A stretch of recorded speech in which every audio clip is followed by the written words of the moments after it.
Fruit seller purchase 40 oranges for rupees 1600 and sells them at a profit equal to selling price of 8 oranges.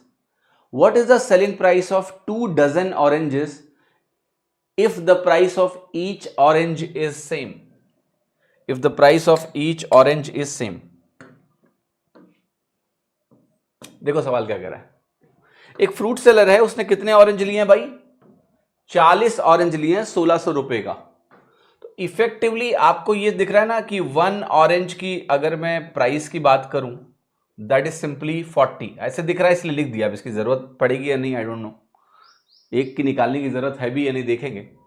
तो सवाल के हिसाब से देखो 40 को बेचने पर तुम्हें 40 का कॉस्ट प्राइस लिखना है प्लस जो प्रॉफिट हुआ है वो प्रॉफिट है 8 ऑरेंज का सेलिंग प्राइस, 8 का SP.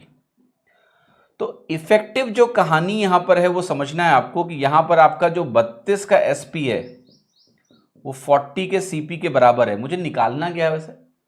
Selling price of 2 dozen oranges. ठीक है, तो मुझे निकालना है यहां पर 2 दर्जन का मतलब 24 का निकालना है एक तरह से. तो अगर आप यहां से डिवाइड करो तो 4 बट्टे 32, 8 से डिवाइड कर लो, 8 चौके 32, 8 पंचे 40 हो गया. तो 4 छक्का 24 हो गया, तो 5 छक्का 30, 30 का सीपी.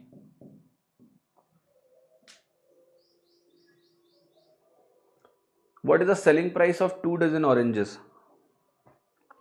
ठीक है, तो ये सब इधर लिखने की कोई आवश्यकता नहीं. अगर सीपी पूछता तो नीड थी. आपको बस यही देखना है कि मुझे ये निकालना है.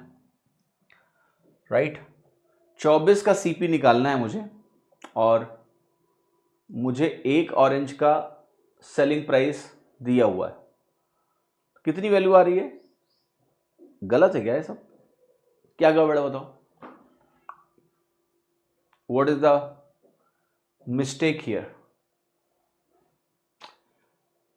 40 एसपी आपको, ये 40 एसपी आपको 16 नहीं दिया है, आपको 1640 सीपी की वैल्यू दी है. तो इसको आप लिखिए 1600, ये 1600 है और यहां पर वैल्यू आपकी हो गई 32 एसपी. अब हो गया सवाल, क्योंकि यहां से अगर आप एसपी कैलकुलेट करने जाओगे, लेट से आप 16 से काट दो तो ये 100 बनेगा, ये 2 बनेगा, तो ट्वाइस ऑफ एसपी 100 के बराबर हो गया. तो अगर मुझे 24 लेना है, 24 आइटम लेना है तो 1200 हो गया. सिंपल सी बात है. That's how you can write. या आप 1 का एसपी यहां से निकाल लो, 32 पंचे 160, 50 आ जाएगा. 24 का 24 पंचे 120 आ जाएगा 1200. ठीक है, छोटा सवाल.